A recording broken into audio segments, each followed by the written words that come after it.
एक बार राजा अपने सिपाहियों से कहता है, जब भी मैं किसी की बात सुन के बहुत खूब कहूँ तो तुम उस व्यक्ति को एक सोने की अशर्फियों की थैली दे देना।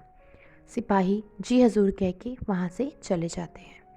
कुछ दिनों बाद राजा जंगल में घूमने जाता है तो वहाँ देखता है एक बूढ़ा आदमी छोटा सा पौधा लगा रहा होता है। वो बूढ़े आदमी को देख के सोचता है कि वृद्ध आदमी पौधा लगा रहा है और ये पौधा जब तक पेड़ बनेगा, ये इस पौधे के जो फ़ायदा है, जो भी इसमें फल लगने हैं, वो खा नहीं पाएगा। फिर ये पौधा क्यों लगा रहा है? वो ये बात सोच के राजा अपने सिपाहियों से कहता है, इस बूढ़े आदमी को दरबार में पेश किया जाए। अगले दिन वो बूढ़ा आदमी दरबार में पेश होता है। राजा उनसे पूछता है कि आपने कल एक पौधा लगा रहे थे। वो कहते हैं, जी हजूर। वो कहते हैं, ये पौधे पे जो फल हैं ये कितने साल में आएंगे? वो कहता है, हजूर ये फल 10 साल बाद देगा। राजा कहता है, और आपकी उम्र क्या है? वो कहता है, हजूर 80 साल। राजा ने फिर पूछा, आपकी आज की हालत देखकर लगता है कि आप कितने साल जिएंगे? वो बोला, हजूर मौत का तो कोई भरोसा नहीं, कभी भी आ सकती है।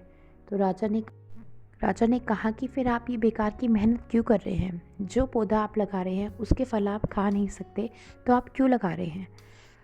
तो उस व्यक्ति ने कहा, इस पेड़ के पीछे एक बहुत बड़ा बगीचा है, वो मेरे दादाओं ने लगाया था। उस बगीचे को मेरे दादाओं ने सींचा था। उसमें बहुत सारे फल हैं, जो उन फलों को मैं आज खा रहा हूँ। और आज ये पौधा मैं इसलिए लगा रहा हूँ, आगे की पीढ़ी, मेरे पोते, मेरे बच्चे इस पौधे के फल खाएं। राजा के मुंह से निकला, बहुत खूब। तो सिपाही ने तुरंत एक अशर्फी की थैली उस व्यक्ति को दे दी। अशर्फी की थैली लेने के बाद वो व्यक्ति बोला, हजूर ये पौधा तो 10 साल बाद फल देगा, लेकिन इस पौधे ने तो मुझे आज ही फल दे दिया। राजा ने व्यक्ति की बात सुन के फिर से कहा, 2 बार, बहुत खूब, बहुत खूब। सिपाहियों ने फिर से उस व्यक्ति को 2 अशर्फियों की थैली दे दी। अब उस व्यक्ति के पास 3 अशर्फियों की थैली हो गई थी। उसके बाद वह व्यक्ति बोला, मैंने सिर्फ नेक दिल, रहम दिल और दरिया दिल राजाओं के बारे में सुना था, आज देख भी लिया।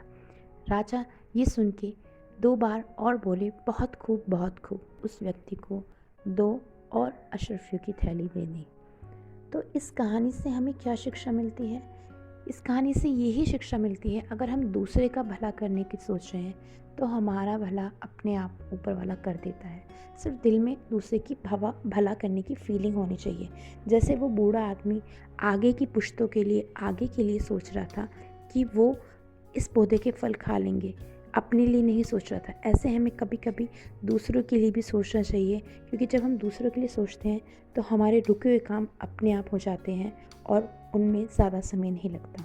उम्मीद करती हूँ आपको कहानी अच्छी लगी है। अगर लगी है तो प्लीज़ मेरे चैनल को सब्सक्राइब करें, वीडियो को लाइक करें और आगे ज़्यादा से ज़्यादा शेयर करें। धन्यवाद।